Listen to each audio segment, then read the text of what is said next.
Okay, so I am on my way home from dropping off my kiddos, where they're going to spend 4 nights, and I'm going to have surgery to have my tori removed. Let's see if I can do this while driving. I don't know.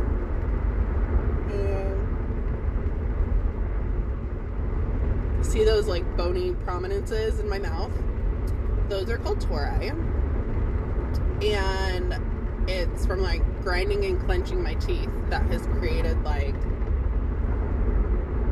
extra bone growth. And it's now pushing my tongue up and back, which is starting to occlude my airspace, so it's affecting my ability to breathe and swallow.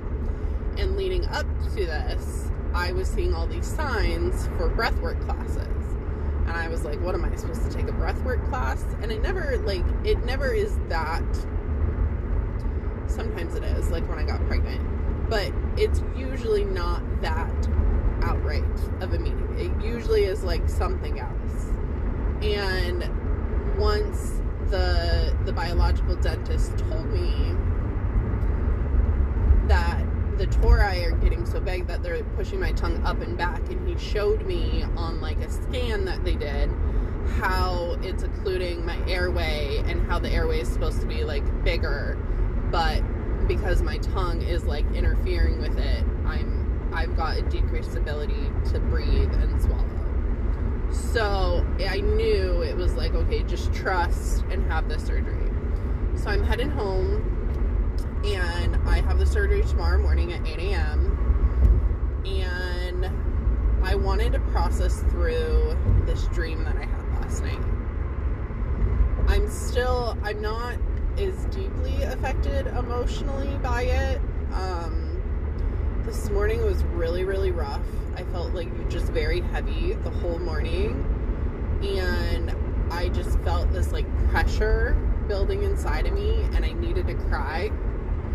And thank you, universe. I opened up Instagram before we head up to my parents' house, because I was a little worried about heading up to my parents' house with this like deep emotional pressure inside of me, just because like I didn't want to feel triggered when I was up there, and I didn't like the feeling that I was like stuffing it down. And thankfully, the first thing that pops up, I'll share the link below this video, so that you guys can see the reel that I'm talking about that popped up. It was on Instagram. It was one of those Good News Movement. I love that channel, by the way. If you don't follow it, follow it. So I'll link the video below, and then you can follow them. It shares like positive stories, like good news, instead of all the like traumatic news that's on TV. And so I love this Good News Movement. They showed one earlier about like this guy, this older gentleman who was like going to check his mail, and it was really icy, and he was having a hard time getting back to his house, and these 2 construction guys are like helping him get back to his house. And then a tow truck driver stops and happens to have tracks to put on his shoes, and between the 3 of them, they help this man get back home safely. Well, so that wasn't the video. This is the video that popped up, and it was exactly what I needed to see after this dream that I'm about ready to tell you. The dream is still like, it really has me, I'm like speechless. So the reel that popped up to help me release this like internal emotional pressure was a Good News Movement reel, and it was of this woman trapped in her truck, and her truck's on fire, and somebody's there trying to like break open the window with like a tool. They're like breaking open the window with a tool. And it just so happens, like obviously synchronicity, like the universe, God, whatever, at work, just so happens that an off-duty fireman is driving by with his gear on the truck. And apparently, I didn't notice, but apparently you can see him getting dressed in his gear on the video. And he goes over to go save this woman after, I don't know if it was a police officer or somebody that was like breaking open the window. I gotta go back and like fully read through this, so I'm sorry if I get any of these like details wrong. But the fireman like manages to like, she kind of climbs out the window, and they manage to like pull her out of the window and pull her to safety. And like she's hysterical. There's bystanders, like just like civilians. They're trying to help, trying to do what they can. There's like a woman with a fire extinguisher, like doing her best to like help try to put out this fire with this like extinguisher. Like, I'm getting goosebumps just talking about this. I didn't listen to the volume. I didn't have the volume turned up to listen to it. I had my kids in the car, and I didn't want to play something that might traumatize them. So I kept it on mute, and I just like briefly read through the description after, because I'm watching this video and I'm like just bawling my eyes out. I'm bawling my eyes out at the synchronicity of these people around to stop and help this woman from being burned alive. Apparently she was hit by a cement truck. And where at? In Mesa, Arizona. Where I live. In Mesa, Arizona. What is the likelihood of that? And, so just like bawling my eyes out at the compassion that these people had to stop bystanders and like first responders to come and like help this woman out. And the reason why I'm bawling about the compassion, it helped me release that like internal pressure that I had, that I could feel like building inside of me. And that was from this dream that I had last night. So this dream is the dream that I woke up to this morning. I did sleep in a little bit because the kids had dentist appointments this morning. They didn't have school, so I didn't need to wake up as early. So in this dream, there's like a group of people, and I'm there with like me and like 2 or 3 other girlfriends. Like there was like I think there was like 3 of us, so like me and 2 other girlfriends. And we walk into this room, and it's this big spacious room, and initially me and my friends sit in our own little circle, and we're told we're not to sit in our own little circle, but we're to all line up around the perimeter of the room sitting down. So this room is full of people, full of like, I don't even know how to take a guess, like over 100 people, maybe 100, 200 people, I don't know. Like probably a couple hundred people just sitting around the perimeter of this big, ginormous room. And there's a guy there. And on the wall, there's animals on this wall. And I can't remember what the other animals were.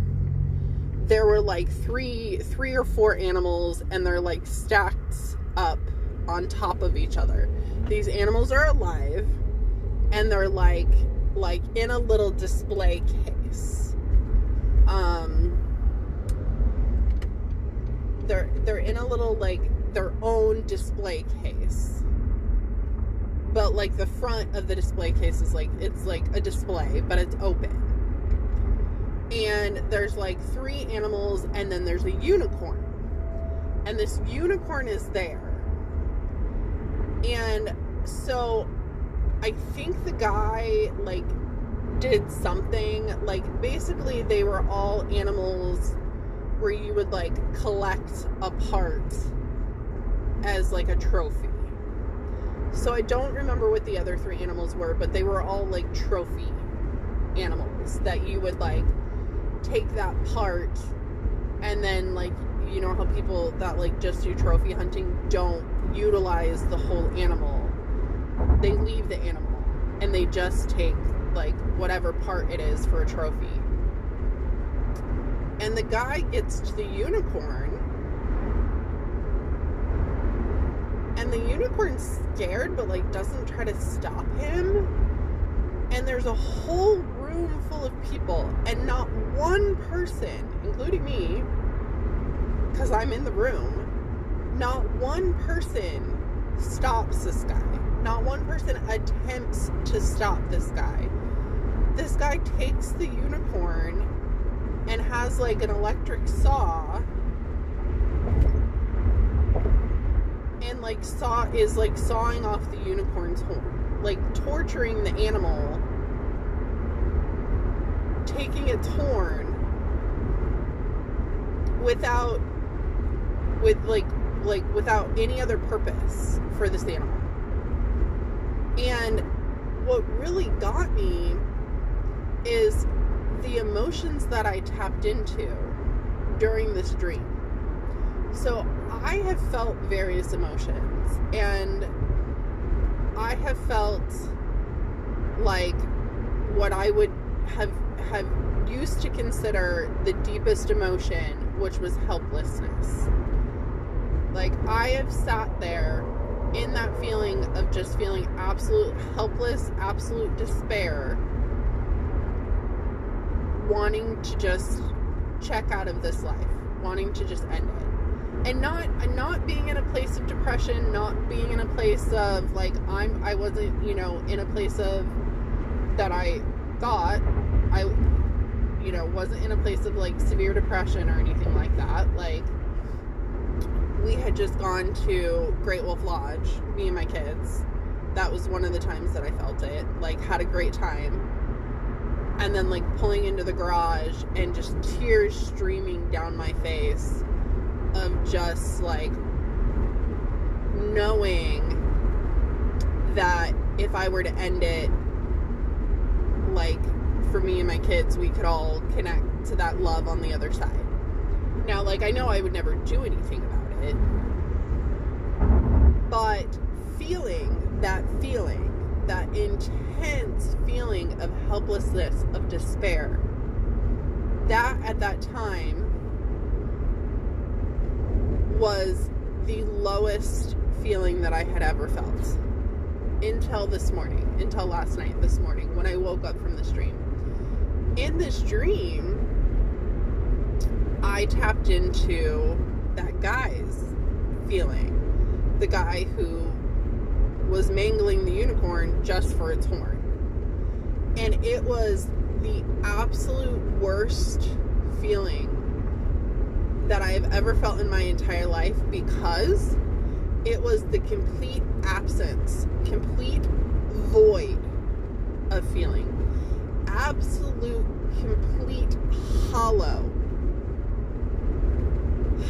empty feeling. None. No feeling. None whatsoever. There was like nothing bad, nothing good. There was no feeling at all. And it was almost like me thinking about this dream during the day was like, well, maybe that's why he was like trying to get the unicorn horn, was to feel something. Like, he was just trying to feel something, because it was just like completely desolate. Absolutely nothing. Like, the feeling that I tapped into of this man, there was none. It was literally the worst feeling that I have ever experienced in my entire life. Even worse than the feeling of despair. Because the feeling of despair, there was still a feeling there. And with this man, there was nothing. Nothing. And I woke up and I was just, I mean, that's the feeling that I woke up to, the complete lack of feeling. And I tried to lay there in bed with my kiddos in the room. I tried so hard to like lay there and tap into gratitude. I was trying so hard to just be like do a gratitude practice. Just sit there and feel grateful and feel how wonderful it feels to have your kids around you right now. And I couldn't. I legit couldn't feel anything. I was completely unable to tap into a feeling. any feeling at all. None. Like, it wasn't even scared. It wasn't even, like, disgust. It wasn't even, like, anger. It was literally just waking up in a complete void of feeling. And trying to muster up something. I literally couldn't. I laid there, I think, for a few minutes and then, like, forced myself to just get up and start my day.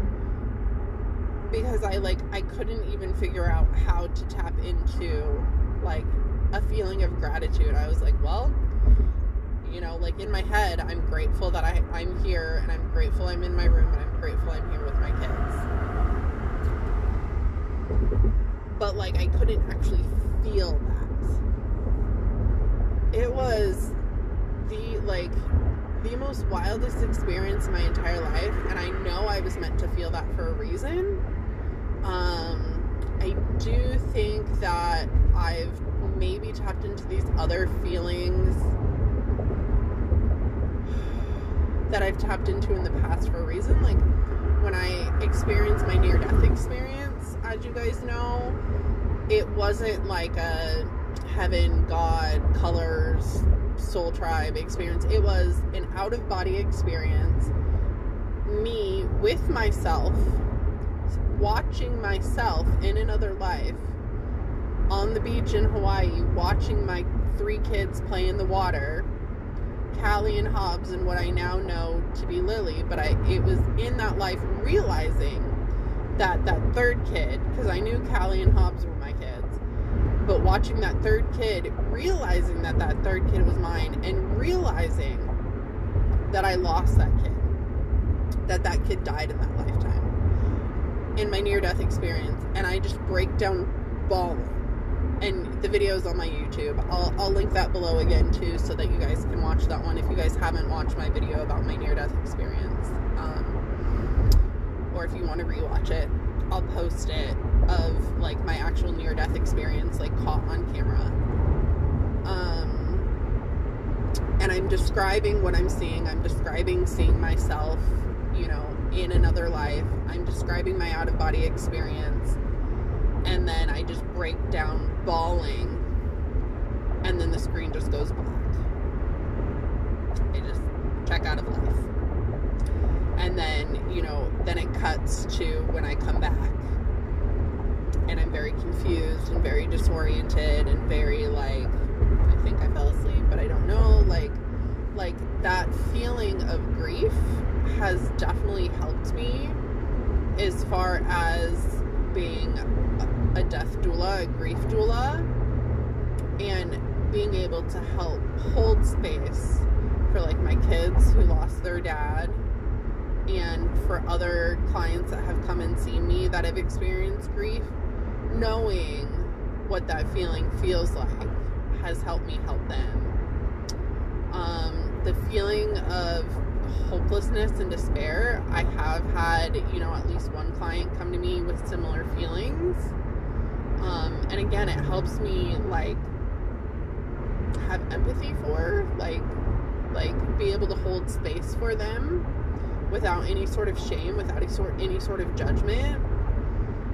Being able to hold that space for them with knowing, being able to relate to what that feeling of, like, helplessness and despair feels like. And this, I don't know what God, the universe, has in store for me. I have said in the past, like, I love Gabor Mate and his idea with the Compassion Prison Project. I do. But it's a reminder to me that there are people out there that feel the way that I felt this morning waking up, that are completely and totally void of feeling, that just complete emptiness, hollow, like desolate, just a complete empty lack of feeling. There's people like that here that exist. And it was awful. It was horrible. I mean, literally, I know I keep repeating myself. It was worse than the feeling of wanting to commit suicide. Worse than that feeling of feeling helplessness and despair. Worse. Way, way worse. Because at least those are feelings. At least there's something there. But there are humans here that exist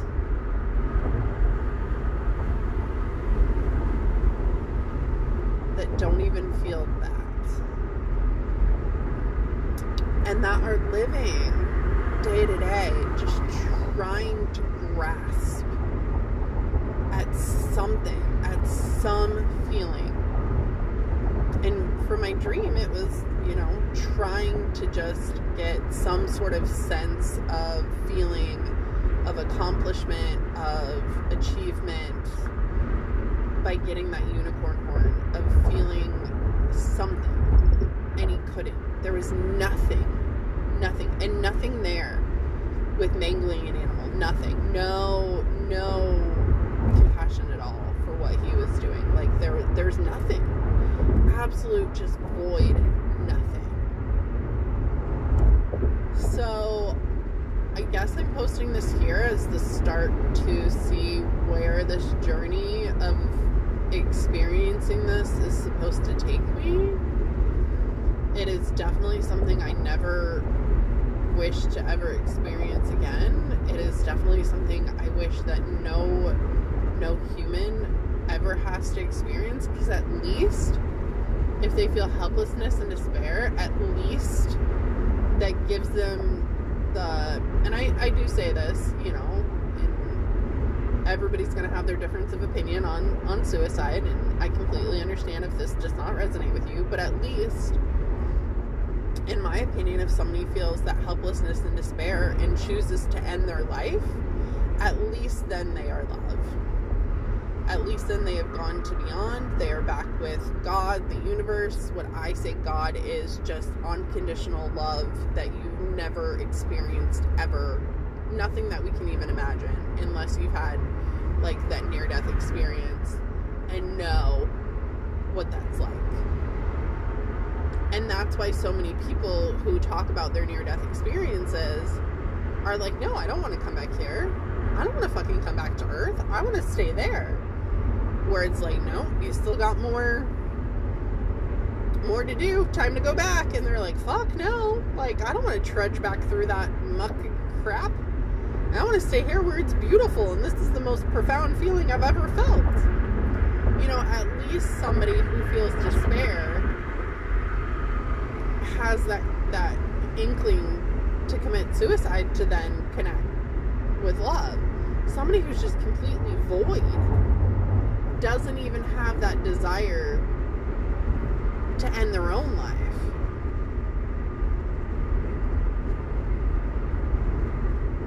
To connect with love on the other side. Like, they're just going through day-to-day life, just trying like anything that they can to feel something. No wonder people things lead to addictions, because it gives them something to feel, even if it ends up leaving them feel like crappy after. It's like an artificial feeling. And same, he wasn't gonna ever achieve any sort of lasting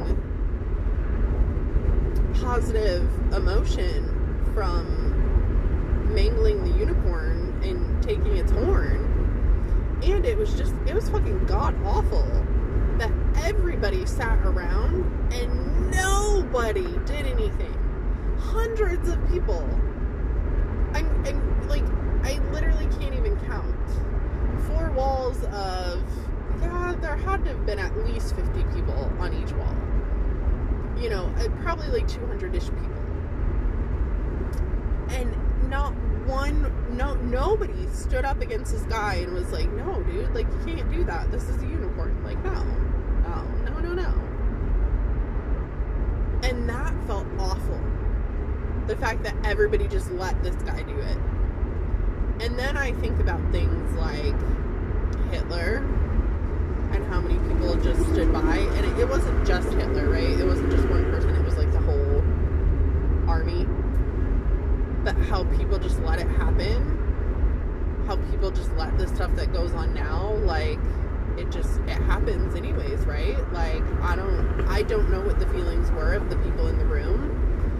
Those were not the feelings that I tapped into. Somehow the feeling that I tapped into is the feeling of this guy. And I keep saying the feeling. It was God. Like, I can't even describe how completely and awful and terrible it was. But that's the thing, that then there are people that exist like that. There are people out there that are walking around with that feeling. How god-awful is that? To not feel anything. Nothing. And so, to me, it really got to me that nobody did anything. So then, that Good News Movement video that popped up, where the bystanders were helping, I think it was a police officer, but I like I said, I really wasn't, I don't know. I gotta go back and watch it. But somebody has a tool to break the window and is breaking the window. And because the truck's on its side, so like she can't like open her door and climb out. Like the window needed to be broken in order for her to climb out, because she couldn't climb out the other side because the whole truck was like on fire. And just how synchronistic it was that, I mean, these bystanders who don't know what to do are trying to help this person, and an off-duty fireman gears up and steps in to help save this woman's life. Like, I was bawling my eyes out at that compassion that people had, because they did step up and they did do something, and they did, and I was like, that just feels so good. Like, people are good, people do, like, oh God. And so I think the whole like idea premise for this dream stemmed from, I just finished reading, and I don't know if I should be reading these books to my kids or not. I don't know, but they wanted to read Harry Potter. And so I read them The Sorcerer's Stone. I mean, it took us months to read because we only read a little bit each night. But, you know, for anybody that remembers what that book's about with Voldemort and killing the unicorn for the unicorn blood to maintain life. And so I think it kind of stemmed from that. And then last night in my grief support group, somehow it came up about taxidermy and about javelina open season up in Sedona, and about hunting and open season. And then the people that were talking about it were like, well, what did they use the javelina for? And they were like, oh, taxidermy, like just for display. Like, that was the only reason for it, was just to display that they killed this javelina. And it was like no other reasoning behind it. No, like, you don't eat the javelina, you don't use its hide or whatever for anything, you don't, like, it was just for display, like it was trophy hunting. And that I think those perfect mixtures created the perfect setting for that dream last night. But anyways, let me know your guys' thoughts. Let me know if anybody has ever experienced something like this. Like, have you ever had a dream where you felt a feeling that you've never felt? Have you ever felt a feeling that has led you to, you know, do something good with it? Like the grief for me with, you know, stepping into the role of a grief doula, with the despair, you know, holding space for clients that have felt like committing suicide, and now with this hollow, empty void, you know, what am I supposed to do with this? And I know the universe will tell me at some point, and I'm just supposed to remember what that was like. Has anybody else ever experienced something similar? I'm definitely curious, so let me know in the comments below. And whew, that was heavy. I love you all, And I hope that you are having a fantastic day. And yeah, let me know what you think below.